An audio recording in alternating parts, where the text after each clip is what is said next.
Hi again, I'm Adam. Welcome back to engVid.com. Today's lesson is a little bit tricky.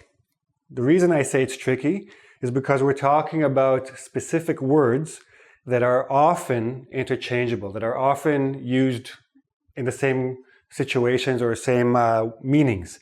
I'm talking about small versus little, big versus large, tall versus high. Some students asked, what's the difference between them? I'll do my best to explain the difference between these words. First thing, and the most important thing that you need to remember about these words is that yes, they are synonyms, means they have almost the same meaning. What makes the difference in how to use them is always going to be context. Okay? A lot of the difference in how to use these words depends on the context they are being used in. Some expressions take this word or that word and not the other, for example. In some situations, the meaning is very different depending on which word you use. Okay? So we're going to start with small and little. Okay? The main thing to remember, and in most cases the biggest difference, when we talk about small, when we use small, we talk about size, the size of something or its dimensions. Dimensions are length, width, height, depth, etc. Or intensity, okay, when we talk about the intensity of something. So first of all, the thing to remember about this, we're talking about physical size. When we describe something as small, generally we mean physically small, something physical is small. But again, sometimes we can use little to talk about the physical size of something.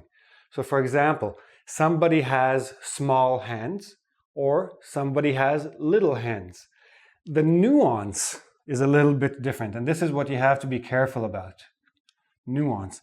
If somebody has small hands, it means generally physically small. But if somebody has little hands, it has more of the idea that he or she can do less with their hands. True, not true, I don't know. I'll leave that up to you. But just remember there's a slight nuance in difference. But if you look at somebody and say, oh, he has such little hands, or if you say, oh, that person has such small hands, most people will get the same idea.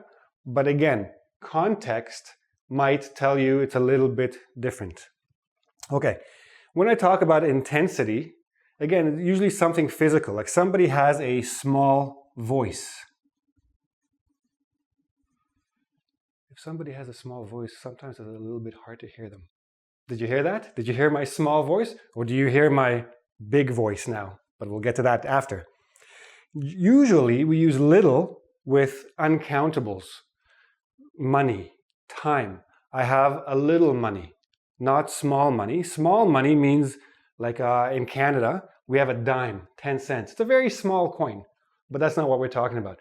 A little money, when we're talking about quantity.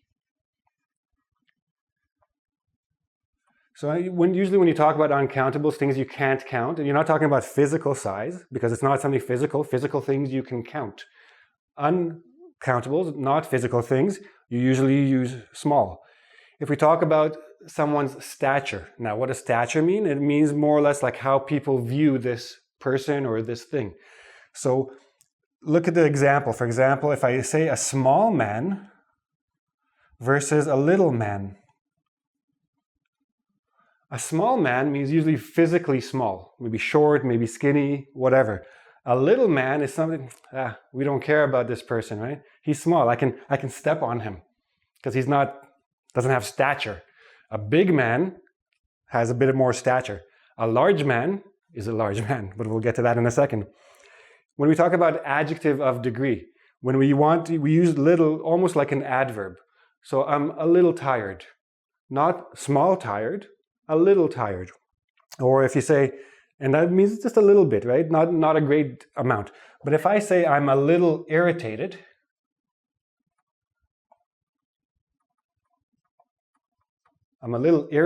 means like, somebody made me irritated. Again, context will usually tell you that little irritated means very irritated. I'm a little irritated, means I'm pissed off, to be honest. But we use little to make it softer, okay? But, and another thing, again, this usually comes back to countables or uncountables.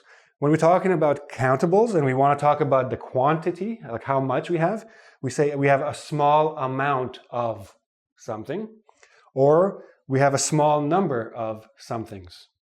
Again, you usually use amount with uncountables, you'll use number with countables, but for both you can use a small amount, a small number of. But you would say a little with the uncountables. I have a little time, I have a small amount of time to give you. I have a small number of friends. But here you won't use little, you will use few for the countables. I have a few friends. Okay? So again, if you mix the two, small or little, most people will understand the same thing that you want them to understand. But if you want the detailed differences, this is basically it. There are other small, various degrees of difference, very, very nuanced, but again, context will usually make that clear which one you should use or which one or why the one that is being used, okay? It's not as clear when we talk about big and large. Let's look at that now. Okay, so now we're going to look at big and large. This is a little bit more complicated because big and large are almost the same, have almost the same meaning. There's not many situations where you can't interchange them, okay?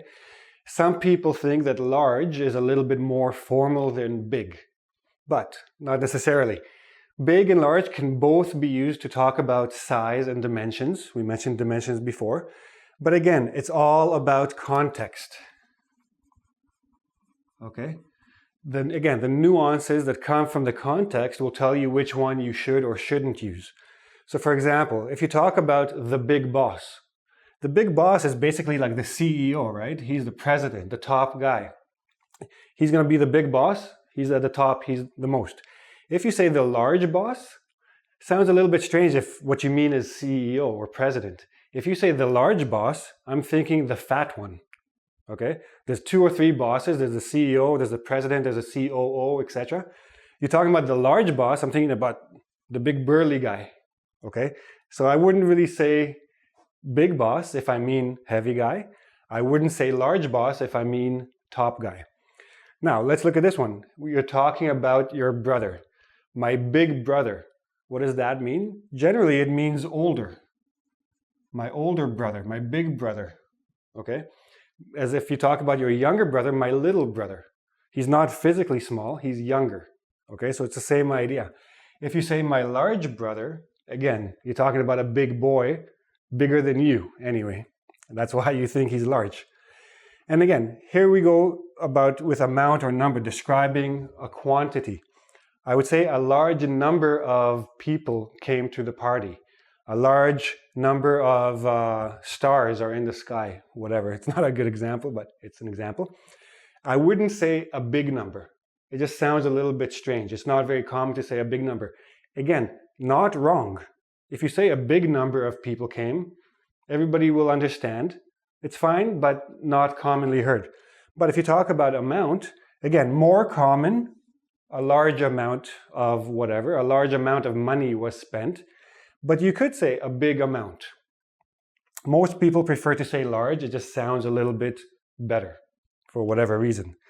Now, again, here you go, context. Large business versus big business, okay? Big business, you're talking about a big company or a big industry, okay? Large business means you do a lot, there's a lot of traffic, a lot of trading, a lot of sales and incoming, outgoing revenues, etc. So I can't tell you exactly there's a difference between big and large. It's about context, which one sounds better, okay? You can say a big house, you can say a large house. They will mean exactly the same thing. So basically be careful about the context. If it doesn't feel right, change it to the other one. But don't worry about using one or the other. And if you're doing a test like TOEFL or IELTS, big and large in the essay will get you the same points. Large is not a fancy word. It's just another way of saying big, okay? So the best I can do for you with these two. Small and little, they have some variations. Big and large, not so much. Now let's take a look at tall and high. Okay, so let's look at our last one here, tall and high. This one should be a little bit more straightforward, okay? When we talk about tall things, generally it's always about physical things. Not always, there are certain exceptions, but mostly it's about physical things. And if you want to remember, think about things that are standing, okay? So a person, like for example myself, I am standing here and I am this tall. If somebody this tall is next to me, then I am tall. If somebody is here, then I am short. But it doesn't matter. It's about talking about a person, and we're talking about tall or not tall. We don't say a person is high. If you say a person is high, he's probably doing something very different than studying English. Anyway, if we talk about high, generally speaking, we talk about above average, above others like it, okay? So we're talking about high ground. Okay, so let's say you have, this is sea level. This is called high ground. It's above the other ground around it, above sea level, generally speaking. We also use high to talk about ideas, things that are ideas. They're not real, they're not physical. High cost, the high cost of living, a high price. We would never say tall about these things because there's nothing to compare them to. They're just an idea and they're high, okay? Position, for example, an official in government. He's a high official, means he has a very high rank. Or we talk about high culture. People who go to the opera and drink champagne and drive in limousines, they live in a slightly higher lifestyle, higher culture, etc. Something when you're reaching for a peak. So for example, traveling, the reason you don't want to travel in summer is because it's high season. Prices are very high then. We don't use tall for any of these things, okay? But in some situations, you can use either one. If you describe something or someone, let's say, for example, he is 6 feet high. Sounds a little strange. You would say he is 6 feet tall. But if you're talking about like a wall or a door, the door is 6 feet high, 6 feet tall. Both are okay, okay? Now, sometimes people mix these up. If we're talking about a building, some people say it's a very tall building, like a World Trade Center is a very tall building. Some people say it's a very high building. Again, it depends which one you want to use. I personally would use tall building because a building is standing. Somebody built it, it is standing. If you're talking about a mountain, I would say it's a high mountain. You could say it's a tall mountain, but a mountain isn't standing. A mountain is sitting. It's been there forever.